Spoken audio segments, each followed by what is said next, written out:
Who are you really? Strip away your name, your profession, your memories, what remains? Is there a core, a substance, a self that persists? Or are you, as William James once suggested, a stream ever-changing, shifting, responding, becoming? In a world obsessed with fixed identity, James invites us into a far more intimate and unsettling question.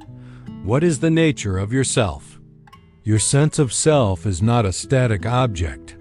It is a process, a flux, a living phenomenon that unfolds through experience.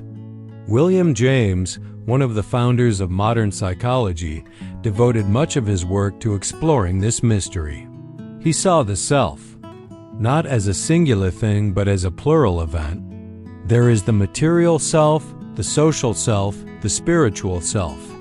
Each emerges in relation to your body, your relationships, your aspirations. You are not one, you are many. And yet, there is a kind of unity, a felt continuity that makes your life intelligible, even in its contradictions. This video dives deep into James's profound insights from the principles of psychology, the varieties of religious experience, and the will to believe. Through his lens, we uncover how the self is not a thing to be discovered, but a reality to be created. The self is shaped by what we attend to, what we care about, what we choose to believe in moments of doubt. You are not simply given to yourself, you must become yourself, again and again through acts of will, imagination, and meaning. Stay with us until the end to explore a philosophy that refuses to offer simple answers but instead gives you something far more vital, a path into the heart of your own experience, where the mystery of selfhood becomes not a problem to be solved, but a life to be lived. A woman sits at her kitchen table, her hands wrapped around a warm mug, eyes lost in thought. Outside, the city moves cars, people, schedules, noise. But inside, there is stillness. A moment. She is not thinking of tasks or conversations. She is wondering who she is, not what she does, not how others see her, but who beneath it all she truly is. William James would say that in this moment, the woman is not withdrawing from life, she is encountering it. For the question of self is not peripheral, it is the ground of all experience. James called the self the most interesting object in the universe. And yet, he insisted it is not a simple object. It is a layered phenomenon, a dynamic interplay between different elements of consciousness. In the principles of psychology, he distinguished between the I and the me. The me is what we can observe: our body, our possessions, our social roles, our inner states. It is the empirical self. But the I is the pure subject of experience, the witness, the thinker, the chooser. Together, these form what he called the self of selves, a process more than a substance, a being in time rather than a thing in space. This understanding appends many of our assumptions. We are not fixed, we are fluid. And this fluidity is not a defect, it is the condition of freedom. To be a self, for James, is to be always becoming, always interpreting, always revising.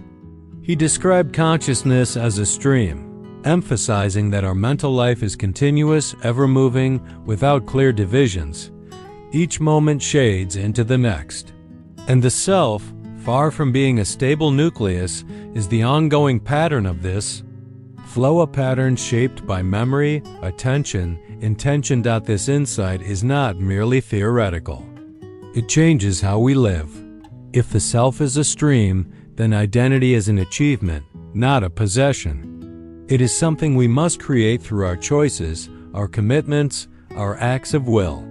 James spoke of the will not as a force imposed on the world, but as the internal act of affirming one possibility over another.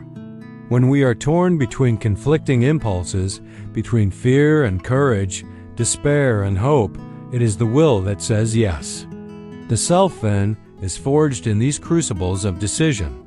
In choosing, we shape who we are, but James went further. He argued that what we believe about ourselves becomes true in its effects. If we see ourselves as weak, we behave weakly. If we see ourselves as capable, we act with power. This is not mere optimism, it is pragmatism. The self is not revealed by introspection alone. It is discovered in action. In this way, James collapses the distance between philosophy and life. The question, "Who am I?" is not answered in theory, it is answered in living.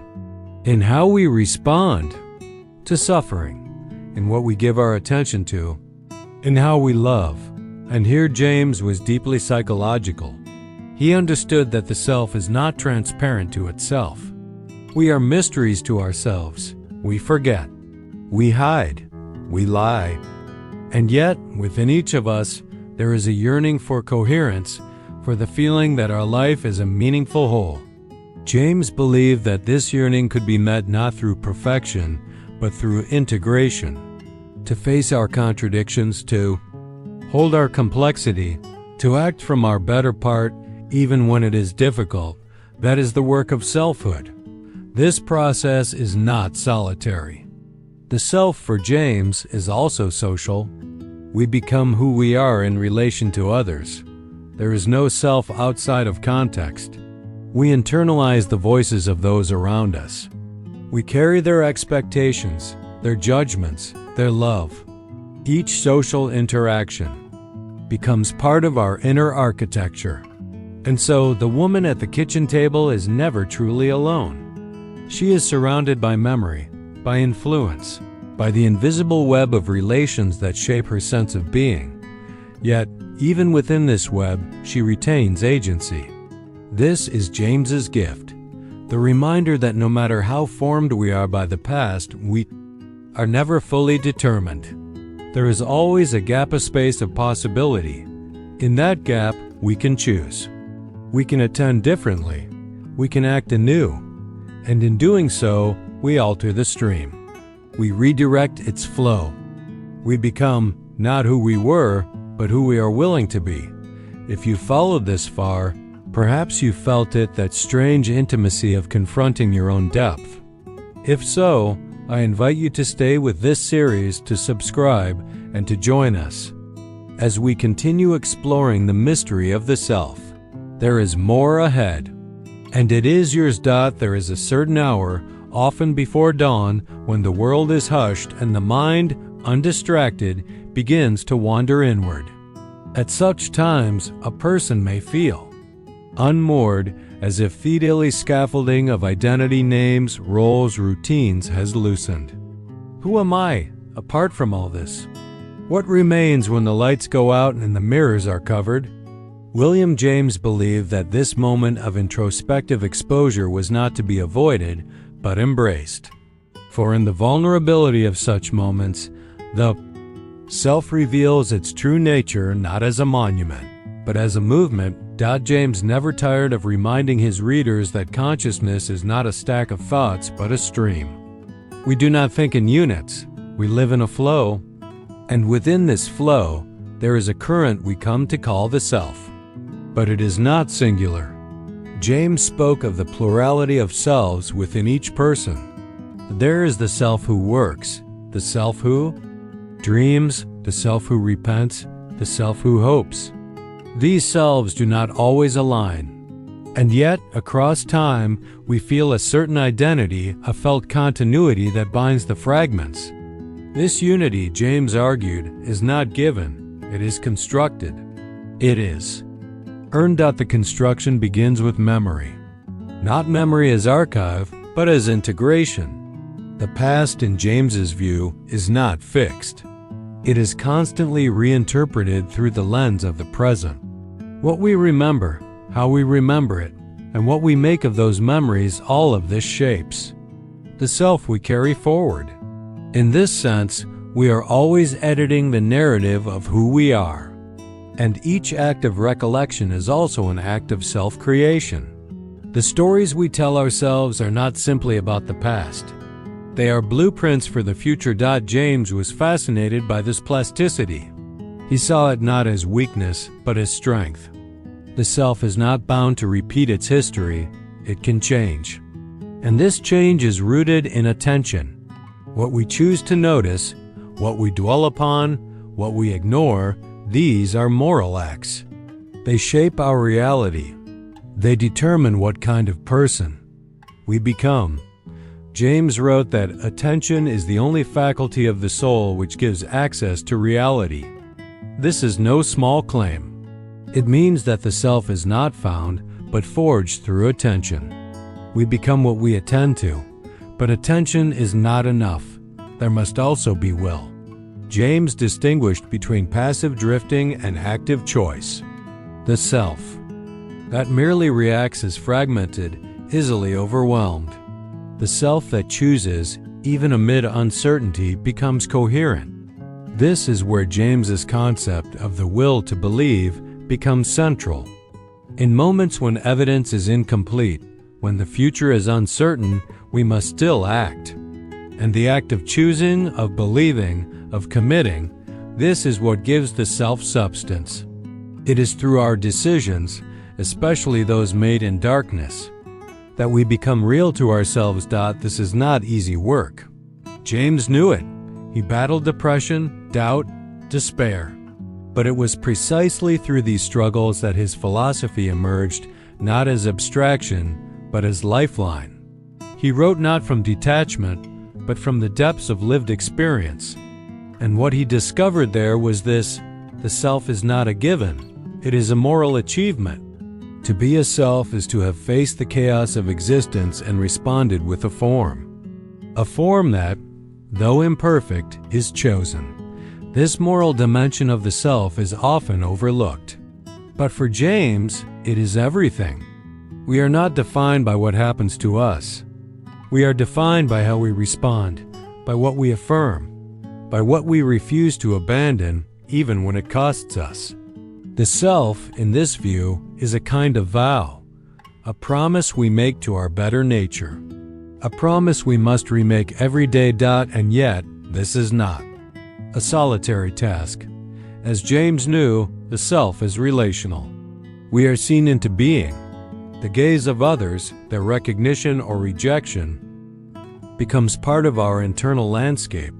We carry within us their expectations, their disappointments, their hopes. Sometimes their vision of us limits us, but sometimes it liberates. A single word of faith, a single gesture of love can awaken a new self we didn't know we could become. In this way, identity is co-authored, and the question, who am I, must always be answered in part with who sees me. So we return to the quiet moment before dawn, to the person staring into the dark. They are not lost. They are in process. They are assembling slowly a shape that can hold their longing. They are choosing what to remember, what to release, what to reach for. And in these quiet choices, invisible to the world, the self takes form. A man walks alone through a forest trail, the trees arching above him like an old cathedral. He is not escaping life, he is entering it. Each step is quiet, deliberate. No music, no phone, no task. Just breath, sensation, thought.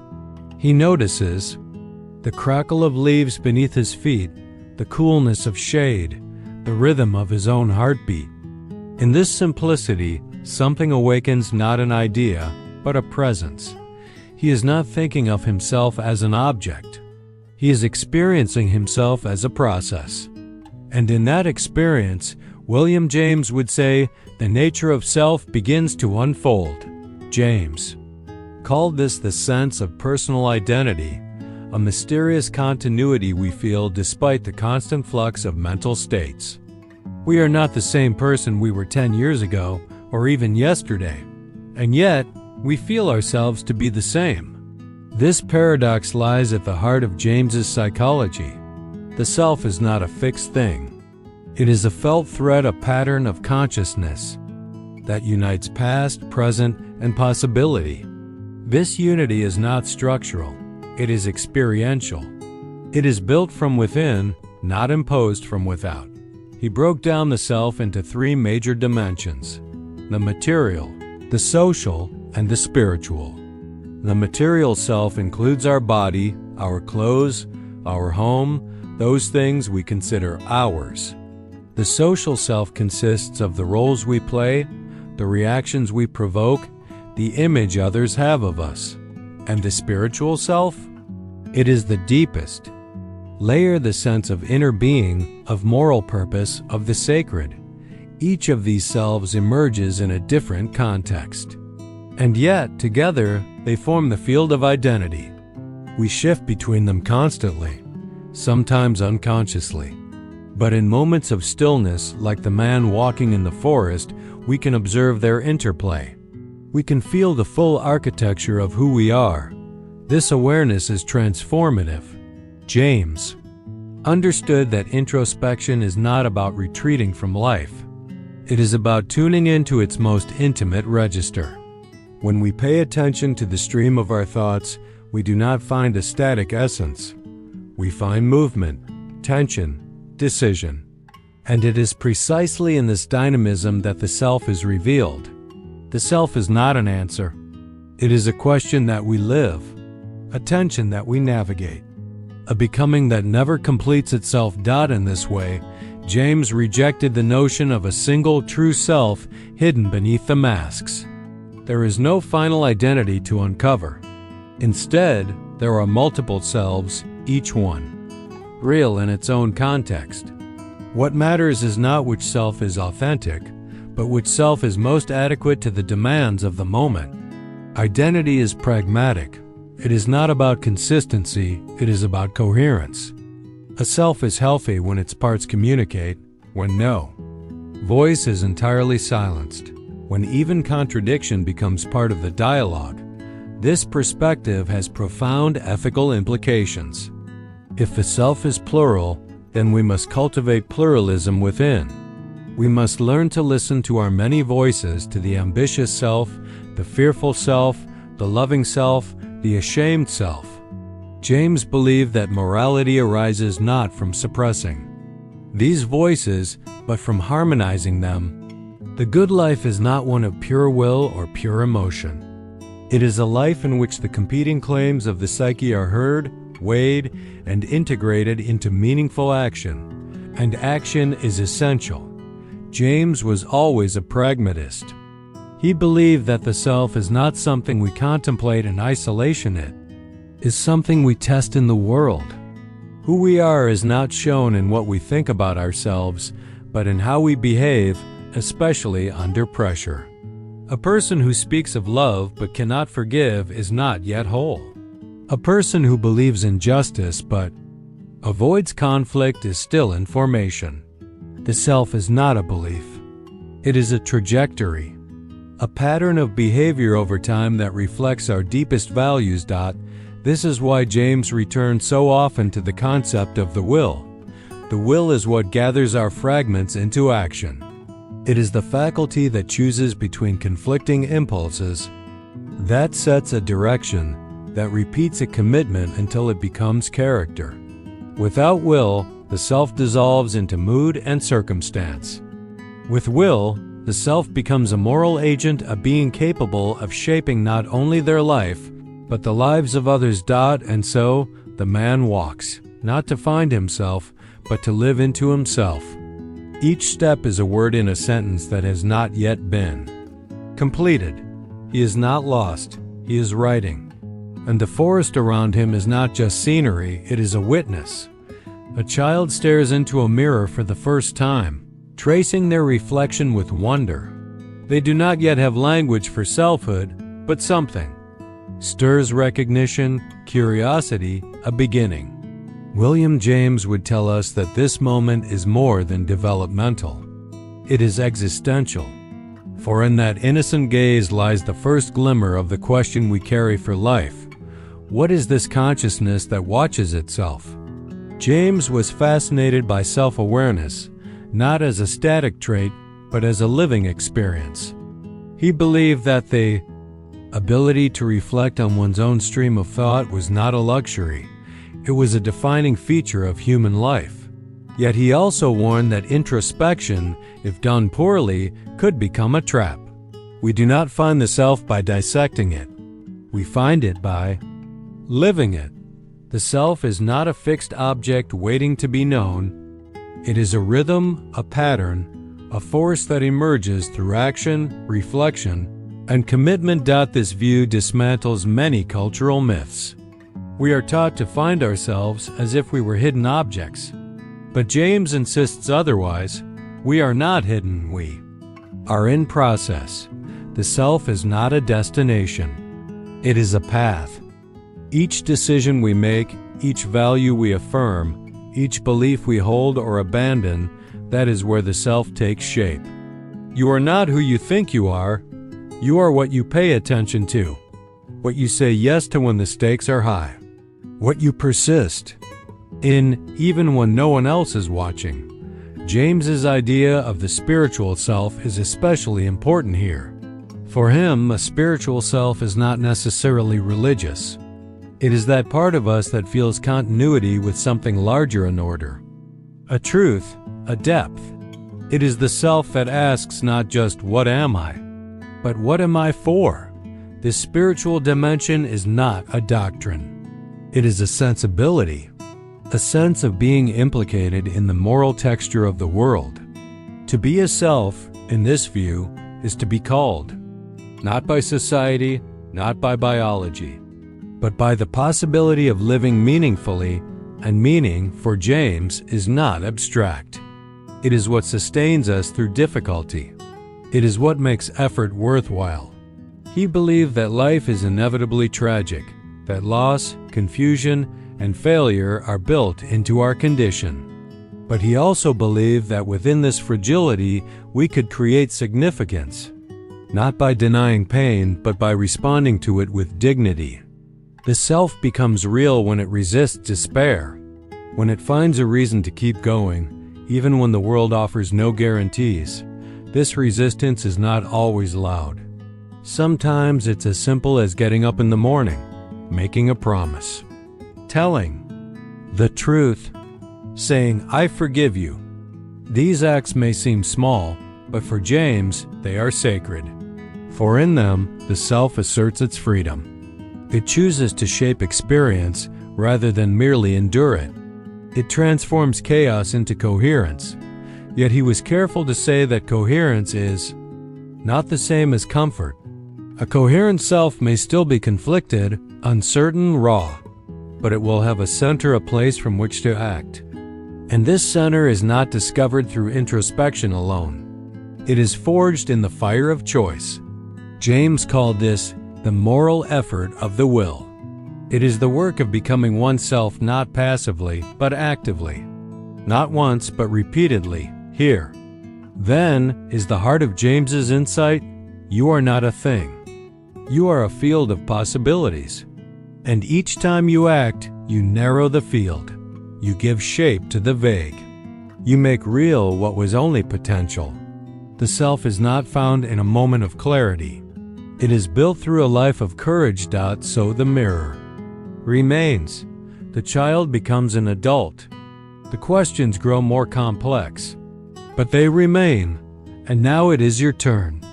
What part of yourself have you not yet dared to become? A man stands at the edge of a decision. It is not dramatic. No lives hang in the balance. But something in him knows this moment matters. He could lie or tell the truth. He could hide or show up. He could retreat into the familiar or risk becoming someone new. William James would say that here, in this silent threshold, the self is being made.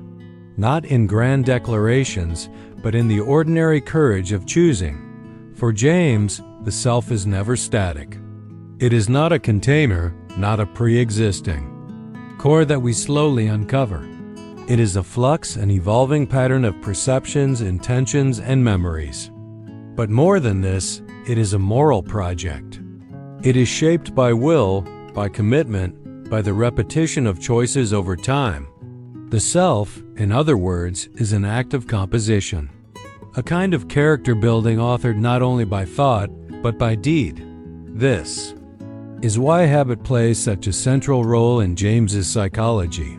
He called habit the flywheel of society and the enormous saving of nervous and muscular energy. But habit for him is not just mechanical. It is spiritual. The things we do without thinking become the scaffolding of who we are.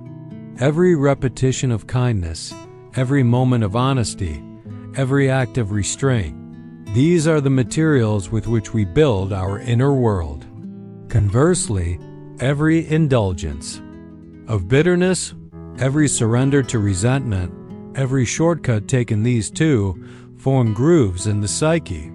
Over time, they become character. And character, in James's view, is not destiny, it is direction. We may be shaped by the past, but we are not bound by it. Through what he called volitional effort, we can interrupt our patterns. We can insert new tendencies. We can rewire. The self is plastic, not infinitely, but meaningfully. Our choices matter not only in the moment, they matter across the arc of a life. This is where the pragmatic dimension of James's philosophy becomes transformative. He invites us to treat identity as a hypothesis. You do not need to know who you are in order to act. You act in order to find out. The self is discovered through experiment, through trial, through error. You try on a new behavior not to perform, but to test. Does this fit? Does this resonate? Does this enlarge or diminish you? And over time, through these moral experiments, a coherent self begins to emerge. But this emergence is not solitary. James was deeply aware that the self is also social. Every choice we make is made in context, observed, responded to, remembered. Others hold us accountable. Others mirror our transformations. And in doing so, they help stabilize what would otherwise remain fluid. A person becomes more real to themselves when they are recognized by others, when their commitments are seen, when their values are reflected back in the eyes of someone they respect. Yet James was cautious about the social self. He knew how easily we become trapped in the gaze of others, how often we perform rather than live. This is why he insisted on the importance of the spiritual self, the inner witness that does not depend on applause. This self is what allows us to act with integrity even when no one is watching. It is what makes solitude meaningful rather than empty. And it is what anchors us when the external markers of identity fall away. In this sense, James offers us a map for inner development, not a straight line, but a spiral. We live, we reflect, we choose, we repeat. And through this recursive process, we become, not perfectly, not finally, but meaningfully. The self, he would say, is not a problem to be solved. It is a story to be told through action, through relation, through time. And if that story is to matter, it must be lived with seriousness, not solemnity, but sincerity. The stakes are high not because the world demands perfection, but because you are, in every moment, shaping what kind of being you are becoming. There is no neutrality. Every act pushes the self in some direction. And so, James asks us to be vigilant not in fear, but in hope. The self can grow. It can deepen. It can surprise us. This is not philosophy as abstraction. This is philosophy as life, as a call to attention, as a refusal to drift, as a reminder that what you do today is not just something that happens. It is something that makes you in the solitude of a dimly lit room. A young woman reads a letter she wrote to herself a year ago. It speaks of fears she no longer has, hope she barely remembers, and a voice that feels both familiar and distant. She smiles not because the letter is naive, but because it is honest. William James would recognize this moment as deeply philosophical. For here, the woman is not merely reflecting, she is witnessing the evolution of her own self. James believed that the self is not only built through action, but revealed through experience. Not experience as mere data or event, but as felt continuity, the intimate sense of living through time. Our identity is not formed by isolated incidents, but by the narrative that binds them. We are the story we tell ourselves about what matters, what hurts, what heals, and that story is not fixed. It is edited with every new insight, every new relationship, every new failure and breakthrough. He was adamant. Consciousness is not a passive mirror reflecting reality. It is a creative force, a constant interpreter. What we call reality is filtered through our habits of attention, our emotional tone, our prior beliefs. The self is born from this interplay. The way we interpret a moment becomes part of who we are. James understood that our experience is not just what happens. It is how we live what happens. This is why he placed such importance on the stream of consciousness. Our thoughts are not segmented. They flow. They loop back. They anticipate. They revise. And within that movement, a pattern slowly takes shape. We begin to know ourselves not through conclusion, but through rhythm, through returning again and again to the themes that define us. In these rhythms, we find two crucial faculties at work: attention and emotion.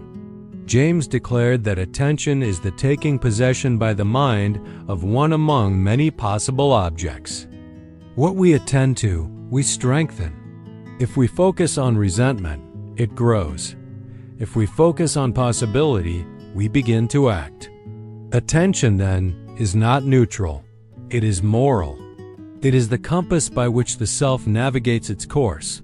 Emotion, meanwhile, gives color to this navigation. James's theory of emotion, radical in his time, suggested that we do not cry because we are sad. We are sad because we cry. That is, emotion is embodied. It arises from the interaction between stimulus and bodily response. But he went further. Emotion teaches. It reveals what we care about. It signals where the self is most alive. Fear, anger, joy, sorrow, these are not distractions. They are messages. They tell us how we are situated in our world, and how the world touches us. From these currents of attention and emotion, the self emerges as a kind of vessel, fragile, yes, but capable of depth, capable of resonance. James saw each person as a site where the universe becomes conscious of itself, not in grandeur, but in intimacy, in the small, undramatic decisions that shape a day, in the remembered grief that softens into wisdom, in the desire, however fleeting, to live with honesty. But this vessel must be steered. The self is not a passive recipient of experience.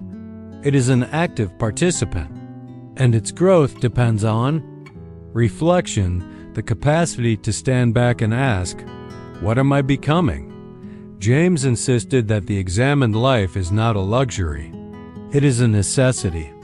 Without reflection, we become mechanical, driven by impulse, trapped in cycles. With reflection, we gain perspective.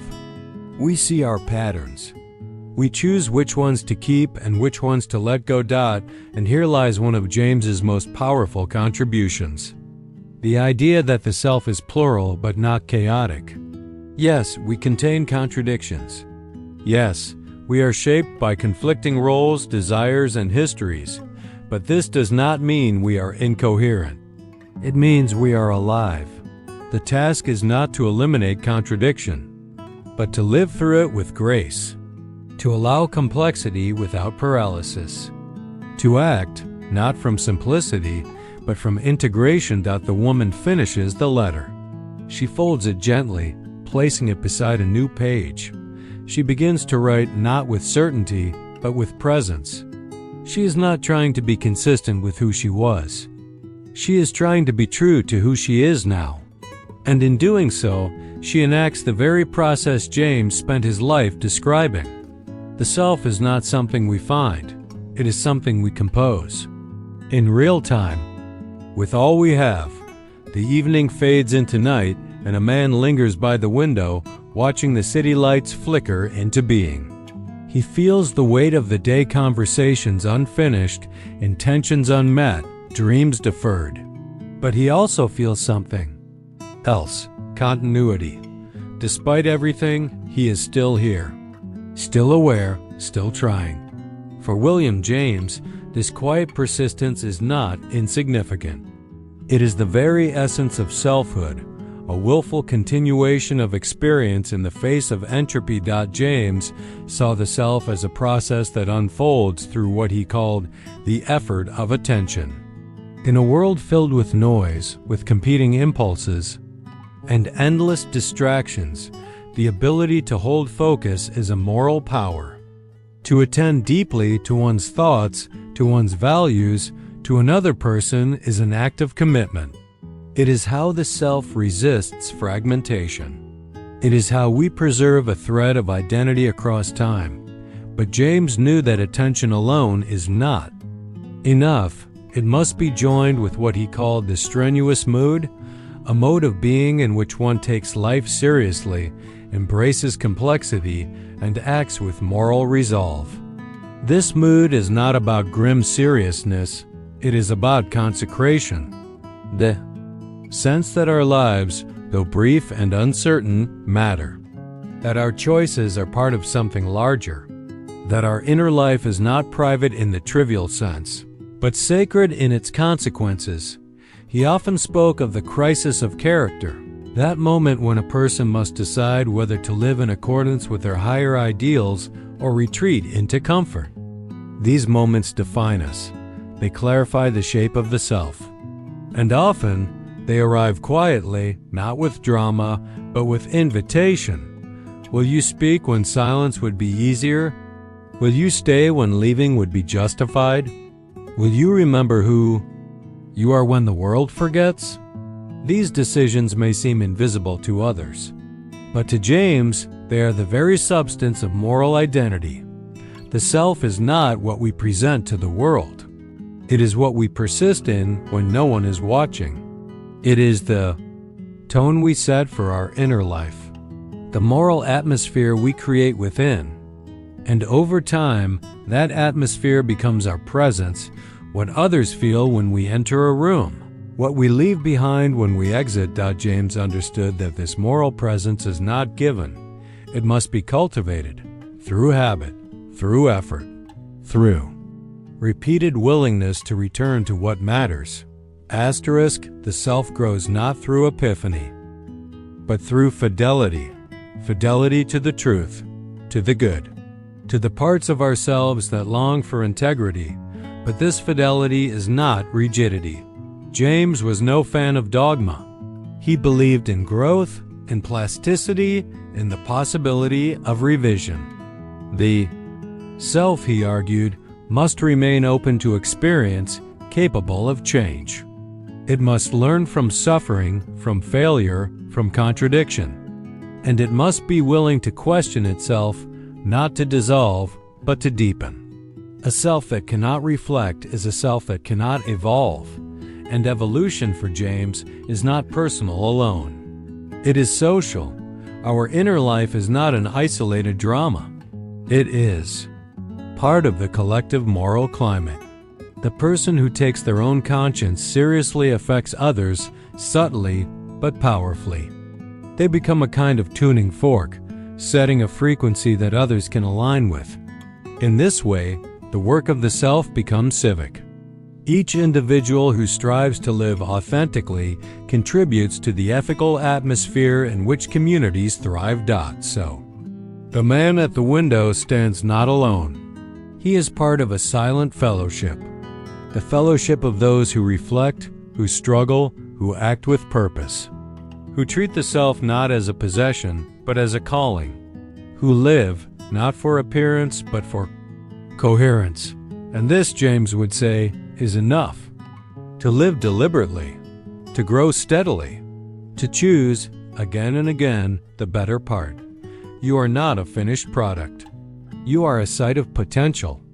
And every act of attention, every moment of fidelity, every return to value shapes the self you are becoming. She walks down a familiar street, past the bakery where she once laughed with someone she no longer knows, past the park bench where she once cried and wrote poetry in a tattered notebook.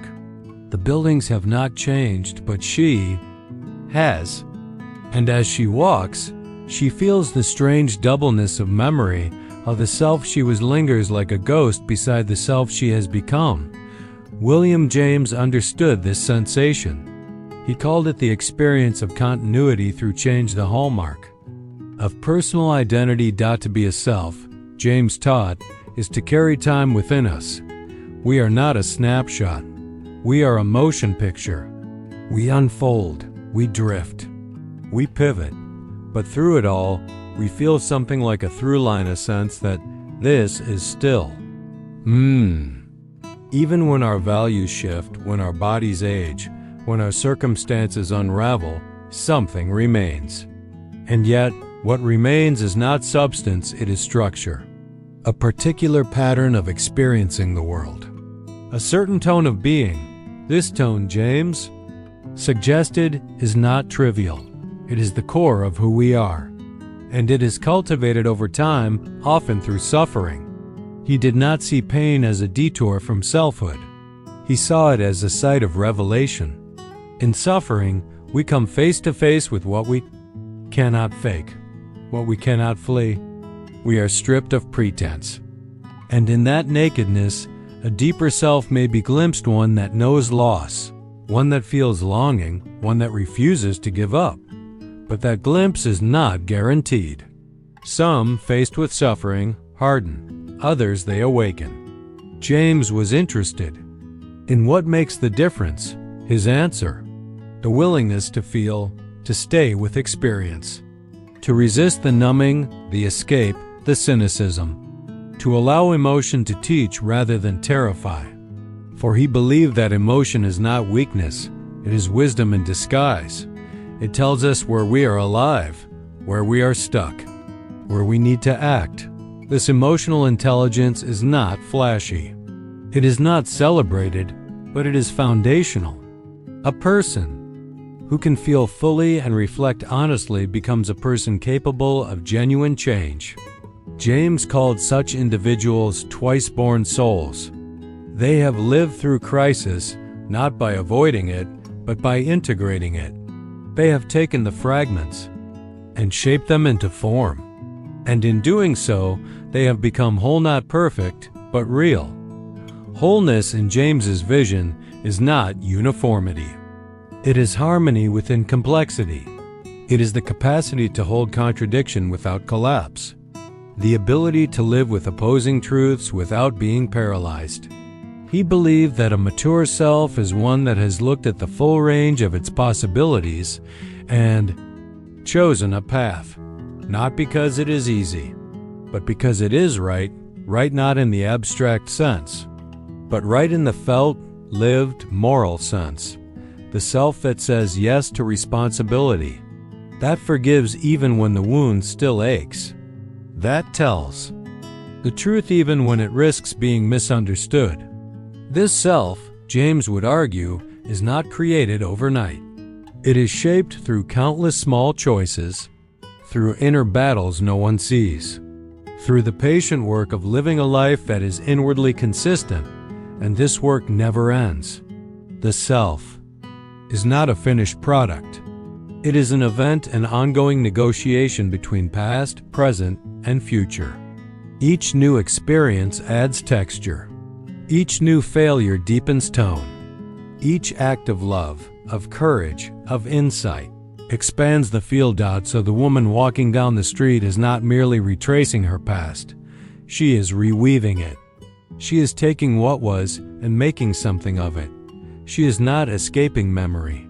She is transforming it, and in doing so, she becomes not the prisoner of her history, but its artist. Because in the end, James reminds us, you are not just the sum of what has happened to you. You are the meaning you make of it. In a quiet moment before sleep, a Theha young man stares at the ceiling, his mind adrift. The day is done, the noise has settled, and only his thoughts remain. He thinks of a conversation he regrets, a kindness he almost offered but withheld, a feeling he can't quite name. And beneath it all, he feels a question raised not loud, but insistent. Who am I becoming? William James believed that this question is not reserved for philosophers. It is the silent companion of every conscious life. We are always in formation. Every thought, every gesture, every hesitation is part of a larger process, the slow, continuous composition of the self. There is no final arrival. There is only deeper clarity, greater coherence, a firmer grasp on what matters. This final stage of James's vision offers no dramatic climax. Instead, it offers a shift in perspective. The self is not an object to be examined. It is a practice to be sustained, a commitment to integrity, a refusal to live by default. James did not ask us to be perfect. He asked us to be present, to take responsibility for the shaping of our lives, to recognize that even in solitude, we are building something, a character, a tone, a life, and this building is never neutral. It is either toward depth or away from it, toward truth or toward evasion. The self, as James saw it, is not something we protect, it is something we risk.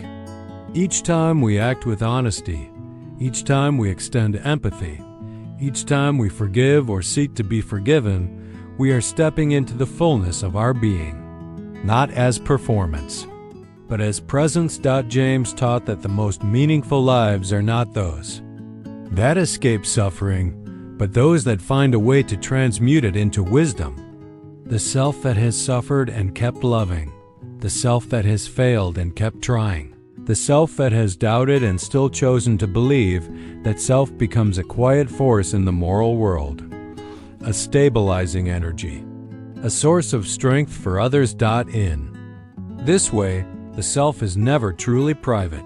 It radiates. It teaches. It calls others to their own depth. When you take your life seriously, you give others permission to do the same. When you live with coherence, you model what is possible. So the man lies in the dark, not alone but alive. The question remains, who am I becoming? And it remains with us. What would your life look like if you lived each day as a deliberate act of self-creation? If this journey through William James moved you, consider liking this video, subscribing to the channel, and most important, sharing it with 3 friends who are ready to discover who they are becoming.